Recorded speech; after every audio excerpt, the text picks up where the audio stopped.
Cuando una máquina no es una máquina. When is a machine not a machine? When is a machine not a machine? Qué buen acertijo, ¿verdad? Qué filosófico, qué intrigante. ¿Qué esconderá? ¿Cuál será la respuesta? Pues el caso es que no existe esa respuesta. Porque para los guionistas, que deberían estar en busca y captura por crímenes contra su propio gremio, no es más que otro juego de llaves extraviado, otra cartera que se han dejado en una cafetería, un botón de la chaqueta que se pierde por casa y nunca más vuelve a aparecer. Efectivamente, esto es algo que pasa constantemente a lo largo de la serie, donde de forma recurrente a los guionistas se les olvida lo que ellos mismos han redactado en capítulos anteriores, como por ejemplo la superfuerza de los híbridos. Bofeta, sin querer, revienta una de las compuertas donde están recluidos los alienígenas, y sin embargo Slady y Smith son incapaces de llevarse a Arthur Silva, que debe de pesar 50 kilos en mojado, cargado al hombro. Tienen que llevarlo entre los dos como si pesara 2 toneladas. O por ejemplo los superpoderes de Wendy, que va adquiriendo más a medida que pasan los episodios y en ningún momento se nos explica por qué es tan poderosa y por qué es tan diferente a los demás.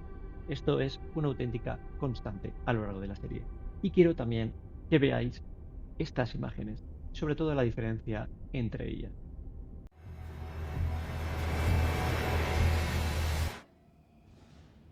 Ay, monster. Dude, come on. I can't Bro. believe I missed that. Bro, it tried to yoke Nibs. No. It was like, I was like, bro. Qué diferencia tan increíble de tono, ¿verdad? Un tono familiar, divertido, distendido, para una franquicia que es de las más famosas franquicias de horror, de terror cósmico, con mezclas de gore y body horror. No pega ni con cola. Quiero introduciros también en dos conceptos que cualquiera que haya tenido inquietudes artísticas, literarias o de guiones conoce. Uno de ellos es la promesa y otro de ellos es las reglas de tu propio mundo. En la promesa es un concepto que podríamos definir como lo que tú presentas al espectador o al lector al principio de tu novela o tu guión. El gancho, quiero decir, cuando ellos empiezan a leer tu novela o ven tu guión, empiezan a ver tu película, les estás prometiendo algo con el tono que les estás mostrando. Les estás enseñando que esto es una novela ligera, cómica, grounded, con los pies en la tierra, sórdida, oscura.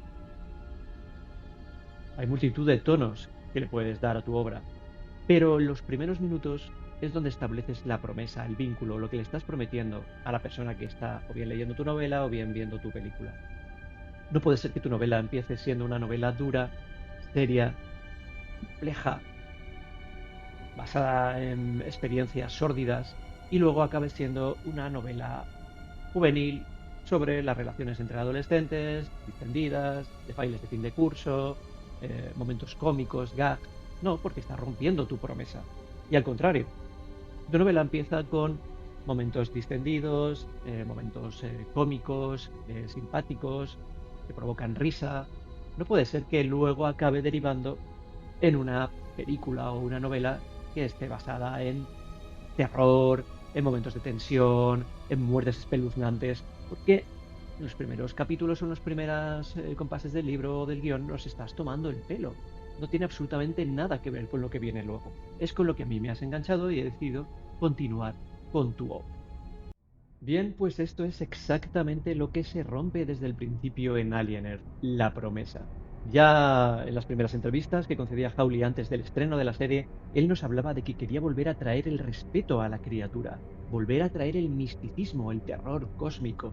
Incluso en los primeros trailers elegían concienzudamente las imágenes y las secuencias que eran más terroríficas, que se presentaban con un tono más oscuro, más inquietante, dando a entender de que este iba a ser el tono general de la serie. De hecho, si alguien ve todos los trailers de la serie e incluso las previews que hay entre capítulos para el siguiente y no ha visto nada de la serie, eso es en lo que cree que han dado con el tono adecuado, que es una serie de terror puro. Nada más lejos de la realidad, porque luego resulta que el 75% de la serie es Slightly Smith gastándose bromas, llamándose bro constantemente y jugando al corro de la patata. Además, aparte de la promesa, habíamos hablado de las reglas de tu mundo. Esto es muy importante en el world building. Tú creas un mundo que pretendes que tu espectador o tu lector se metan dentro de él. Porque tiene unas reglas, porque la gente no puede hacer lo que le dé la gana. Es un mundo rico en lore, pero tiene unas reglas que no se pueden infringir. Todo el mundo tiene que jugar sus cartas acorde con esas reglas. Como en nuestro mundo uno no puede meterse en el Hotel Ritz siendo pobre porque no tiene dinero, o no puede ser cirujano si no ha estudiado antes medicina. Hay que hacer las cosas con sentido, siendo congruentes, y digamos que los personajes deben comportarse acorde a sus conocimientos y al background que tienen, a su contexto. Pues bien, esto salta por los aires completamente en Alien Earth, gracias a que su personaje principal, Wendy, es Dios. No es que Wendy sea una Mary Sue, es que es la definición exacta de Mary Sue. De hecho, yo creo que a partir de ahora las Mary Sues deberían de dejar de llamarse Mary Sues y pasar a llamarse Wendy's. ¿Por qué decimos esto? ¿Qué es una Mary Sue? Una Mary Sue es alguien, concretamente un personaje femenino, porque para el masculino hay otro término, Gary Stu. Es un personaje en general, ya sea masculino o femenino, que adquiere unas capacidades, unas habilidades que no se explican en ningún momento. No las adquiere por conocimiento, no las adquiere porque entrena, no las adquiere porque lo haya estudiado, no las adquiere porque haya una intervención divina y le haya mandado un rayo, no. Jamás se explica. Las tiene y punto. Y debes asumirlo. Esto es una forma de cargarte o bien tu libro o bien tu serie, porque elimina completamente la tensión. No hay ningún antagonista que le pueda hacer sombra a tu personaje. Lo resuelve todo porque él es así de bueno, sin más. Esto ocurre con Wendy desde el minuto 1, donde es capaz no solo de escuchar frecuencias que ningún otro híbrido puede, tiene más fuerza que ningún otro híbrido, es capaz de cargarse un alien con sus propias manos, sin siquiera recibir un rasguño. Es capaz de hablar Xeno simplemente porque sí, porque quiere, por su propia voluntad. No lo ha estudiado, no tiene por qué comprenderlo porque simplemente lo escuche. Ya está, se pone a hablarlo y punto. Y, por supuesto, en un mundo totalmente analógico, como es el de la franquicia Alien, retrofuturista, donde absolutamente nada funciona a distancia, no existe el Wi-Fi, no existe el Bluetooth. De hecho, Kirsch y Morrow sí funcionan por las reglas de ese mundo y se tienen que enchufar a las terminales para acceder y adquirir la información de ellos. Pero Wendy no. Wendy es capaz de utilizar a distancia aparatos que no están preparados para ello, simplemente con desearlo. Es la antítesis de las reglas establecidas en tu mundo. Claro, un lector o alguien experimentado, que ya haya visto mucho cine, es capaz de detectar estas incongruencias rápidamente y pasará de tu novela o pasará de tu guión pensando que es una tomadura de pelo. Hay que ser muy cuidadoso con estas cosas cuando quieres hacer un producto de calidad, no solo de la franquicia Alien, sino de cualquier cosa, porque estas cosas no las pasarías por alto en ningún tipo de serie o novela.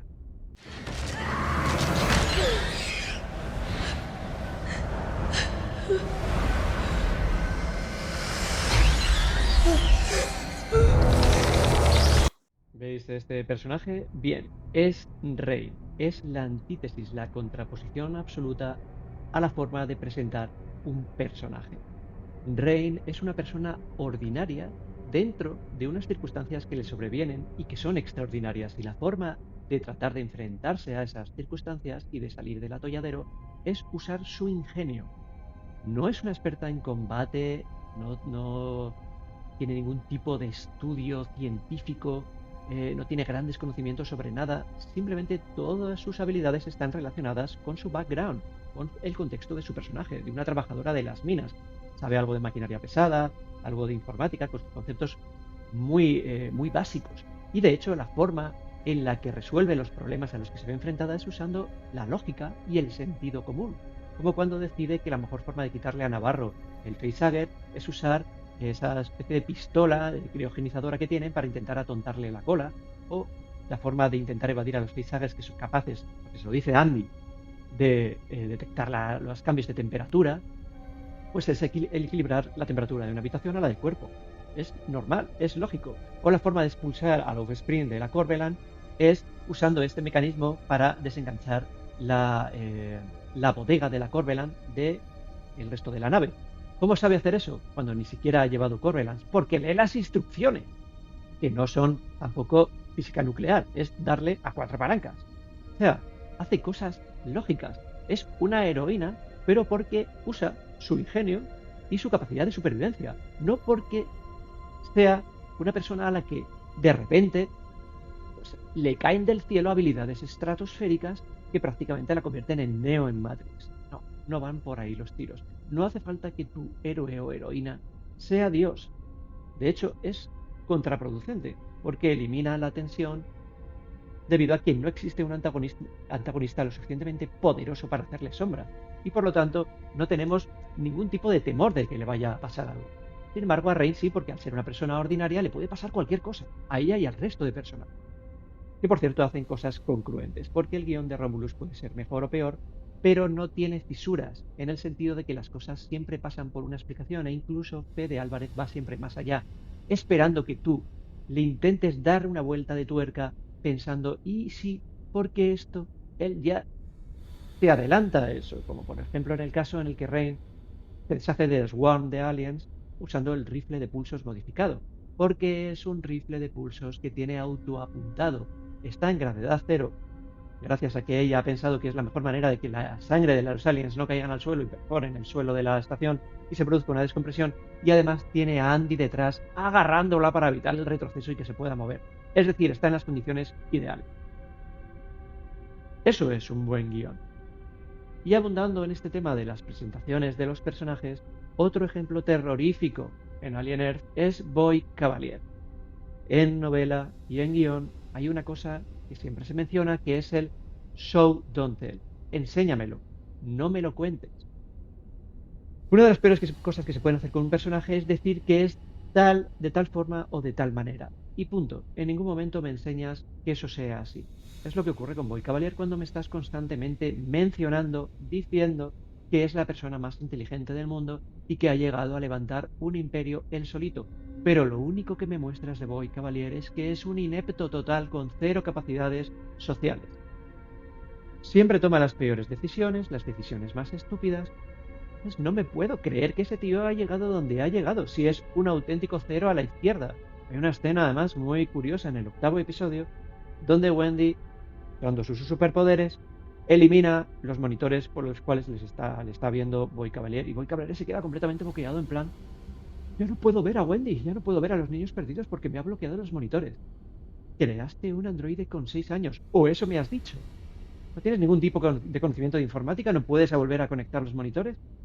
Nada, porque el personaje y el background que me estás contando constantemente de él no casan, no tienen absolutamente nada que ver, no encajan. Entonces, deja de contarme las cosas y enséñamelas. Podrías haberme presentado al personaje resolviendo un problema complejo que da lugar a la creación de los híbridos, por ejemplo. O dando lugar de muestras de brillantez, ideando planes dentro de otros planes, al estilo Meñique en Games of Thrones, o Sherlock Holmes en la serie que lleva su nombre. Entonces ya me voy creyendo que este tío es muy inteligente, que tiene mucha capacidad resolutiva. Quizás no es una gran... no tiene por qué serlo, un crack físicamente, lógico, pero es un cerebrito, es un mega mind. Pues no, no hay forma. Y la forma en la que los niños perdidos se dan cuenta de que esto es un personaje siniestro tampoco tiene ningún sentido, porque lo es desde el minuto 1. ¿Cómo les estaba engañando si siempre ha sido un mezquino? Si me presentas a este personaje con matices, engañándoles, intentando ser su amigo, siendo buena persona, pero poco a poco, digamos que a lo largo de los capítulos vas viendo cómo esa máscara se va resquebrajando, se le va cayendo y ves al personaje siniestro que hay detrás, y vas esa sorpresa, vas sospechando, vas ganando el show en interés, pero no gana ningún interés porque es mezquino desde el principio, no tiene ningún tipo de disfraz, es así y siempre ha sido así. Entonces, que la evolución de los niños perdidos sea que se han dado cuenta de que este personaje, o de Wendy, se han dado cuenta de que este personaje es malo, vale, bienvenida al capítulo 1, siempre ha sido así. Es un personaje además que no te importa lo que le pase porque a él tampoco, se parte la caja al final, ¿qué pasa? Estoy aquí rodeado por los híbridos que me pueden matar en cualquier momento, me tienen atrapado. Y a mí que me importa, se parte la caja ahí. En fin. Alien Earth. Y podríamos seguir así eternamente con un montón de incongruencias como que la dama Silvia no le importa para nada a su marido a pesar de que le han dicho que no ha cogido ningún barco y le han amenazado de muerte, pero ¿qué más da? También tenemos el caso de Morrow con su obsesión por los especímenes, que eran su vida, que eran su misión, pero al final del capítulo 8 le dice a Hermit que coja a los niños, que él va a quemarlo todo, porque ¿qué más da? Menciona parte de su espectacular plan de entrar por la puerta principal con 3 amigos más, porque ¿qué puede pasar? Pues lo que pasó es que le rodearon entre 20 tíos. Normal, por otra parte. En fin, un despropósito detrás de otro, que no nos hace sino abundar en el hecho de que los guionistas de Alien Earth están a por uvas, no tienen ni idea y vivan soltando conceptos sin ton ni son. De hecho, Hawley concedió hace poco, creo que 2 días o una entrevista donde mencionaban en el Hollywood Reporter que, primero, no le dieron los suficientes capítulos, o huele a excusa barata, decía que él estaba acostumbrado a trabajar con 10 capítulos y solo le dieron 8, y por lo tanto tuvo que rusear y meterlo todo con calzador en los últimos 3. En fin, cada uno que se lo tome como quiera, me parece bastante ridículo. Otra cosa es que a él le gusta mucho experimentar, esto las primeras temporadas sobre todo, él lanza cosas y si ve que a la gente le gusta, pues mantiene algunas, y si ve que no le gusta, pues se quita otras, sin ningún tipo de problema. Esto no hace sino abundar en la sospecha que ya teníamos de que para Hawley esto no es más que un encargo con el que ganar dinero. Él ya tenía una historia preconcebida en su cabeza, que iba un poco de este rollo de Peter Pan, de hecho lo llegó a mencionar en algún momento, y simplemente lo que hizo fue escribirla, por lo menos la primera temporada, y meterle con calzador todo lo que es mítico o épico de la franquicia. Ya está. El xenomorfo, pues, con calzador. Si cabe bien y si no cabe, pues qué más da, porque a él realmente todo el misticismo de la criatura, el lore, lo que viene siendo Alien, en resumidas cuentas, le importa un pimiento. Él venía aquí a hablar de su libro, que le ha presentado una oportunidad de oro, le ha vendido la moto a la Fox ha tragado, puesto que en realidad Hawley es, se supone, un buen director, un gran director que llegó a ganar un Emmy, y esto es lo que tenemos. Nos ha engañado, nos ha tomado el pelo y hemos tragado y esto es lo que tenemos. Hawley nos ha contado su historia que poco o nada tiene que ver con Alien. Y la segunda temporada, pues no os engañéis, será igual o peor. Seguirá queriendo contar su novela, su libro, y pegado como un post-it, todo lo que es la temática Alien andado. Así que no es de sorprender que el xenomorfo en esta serie no sea ni un personaje secundario, relegado al guardaespaldas de Wendy, es un perro, sin más.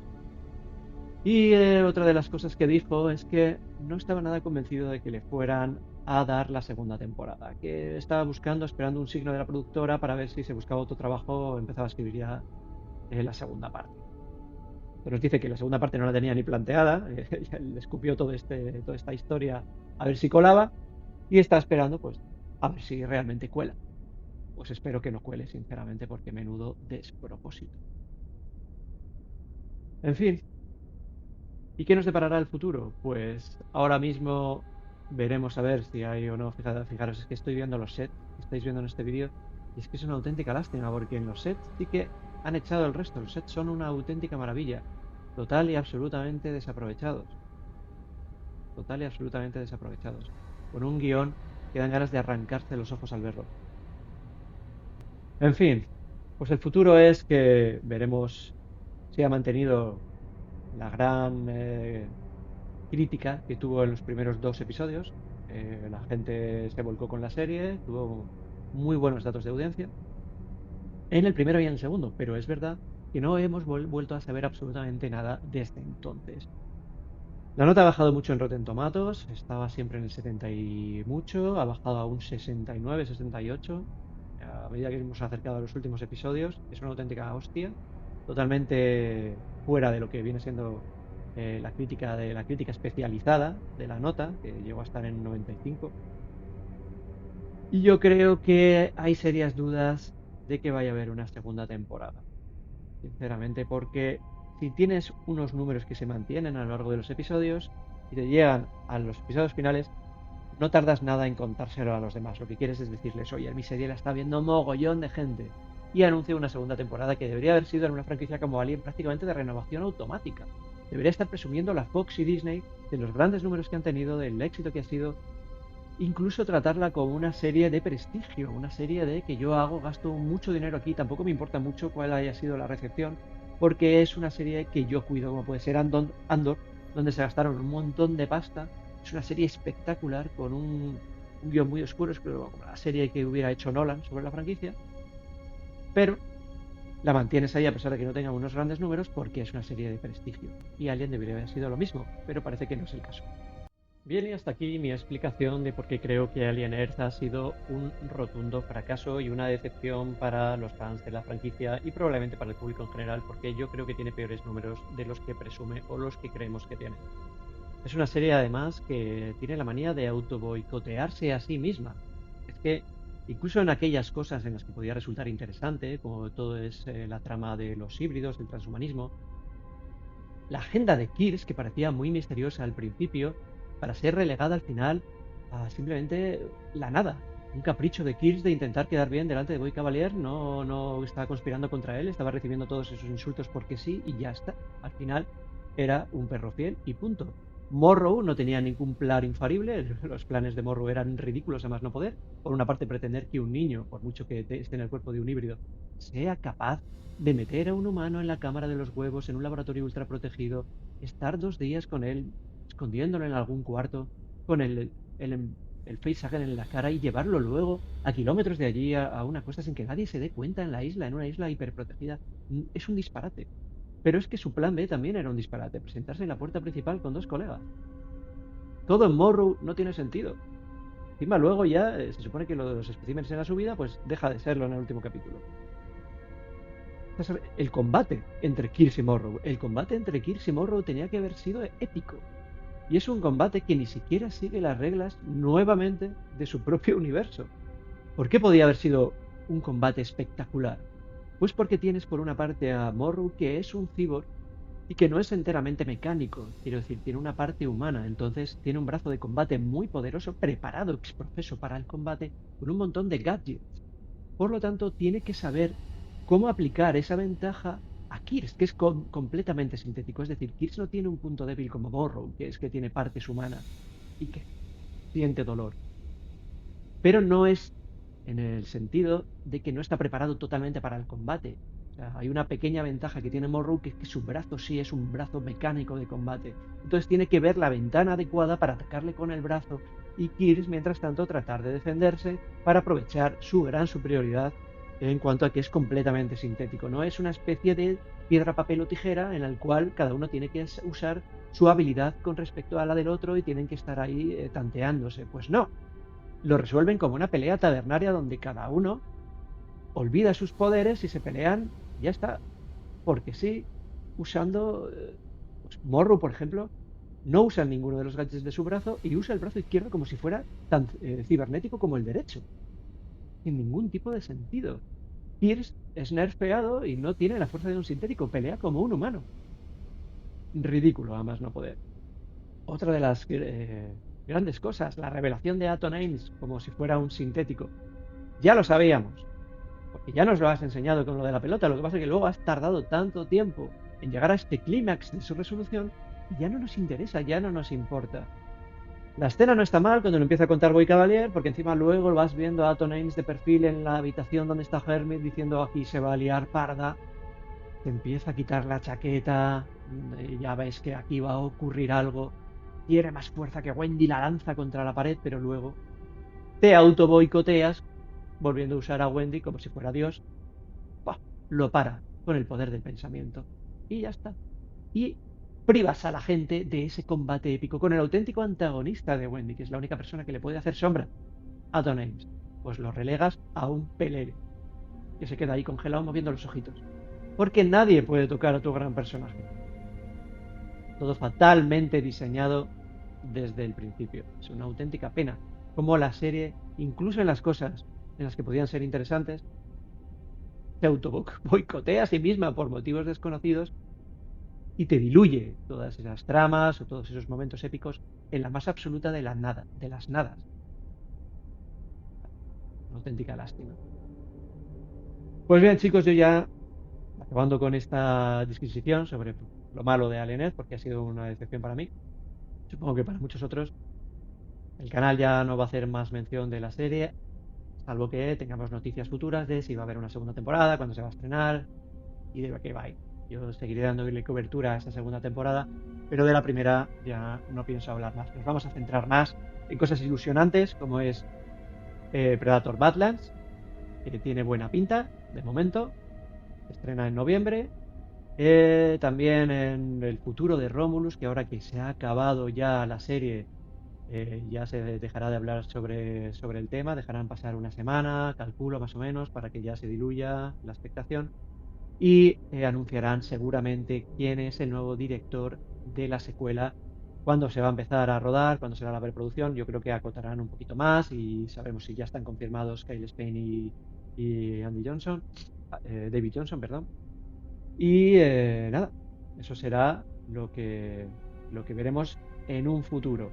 Si os ha gustado este vídeo, darle like, por favor, suscribiros, porque tenemos un futuro por delante más allá de lo que ha sido Alien Earth, muy, muy esperanzador. También con Alien Isolation 2, recordar, yo pondré aquí todas las futuras noticias de Creative Assembly sobre la segunda parte. Es un juego que a mí me apasiona, me encanta.